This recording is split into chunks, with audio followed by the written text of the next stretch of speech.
Google மேப்பில் போட்டால் கூட டைரக்ஷன் காட்ட மாட்டேங்குதுங்க இந்த கோவிலுக்கு.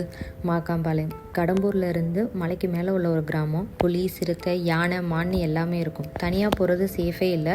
ஊர்க்காரங்க கைடன்ஸில் தான் நாங்கள் போனோம். Nearby Karnataka border. மோஸ்ட்லி எல்லாரும் கன்னடம் பேசுகிறாங்க.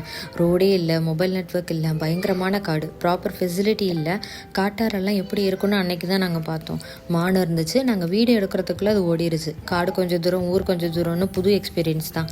டெய்லி லைஃபே ஒரு ஸ்ட்ரகிள் மாதிரி தெரியுது இவங்களுக்கு. மார்னிங் ஈவினிங் காடை தாண்டி தான் பிள்ளைங்க ஸ்கூலுக்கு போகிறாங்க. இவ்வளோ பயங்கரமான காடை தாண்டி போனால் அமைதியான ஒரு கோவில். சாமிக்கு செய்கிற நைவேத்தியம் பண்ணுறவங்க மூக்கு வாயெல்லாம் கட்டிட்டு தான் பண்ணுறாங்க. அறநிலையத்துறைக்கு கீழே இயங்குற கோவில். ஒரு கால பூஜை நடக்கும்னு போட்டிருந்துச்சு. அங்கே வாக்கு சொல்லுவாங்க. நம்ம எதையாவது நினச்சி போனால் நடக்குமா நடக்காதான்னு அப்பயே சொல்லிடுறாங்க.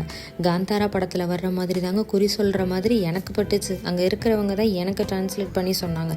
சக்தி வாய்ந்த அம்மனுக்கு முடிஞ்சால் போய் பாருங்கள். பட் பஸ்ஸில் போகிறது தான் சேஃபு. எப்போ என்ன அனிமல்ஸ் வரும்னு சொல்ல முடியாத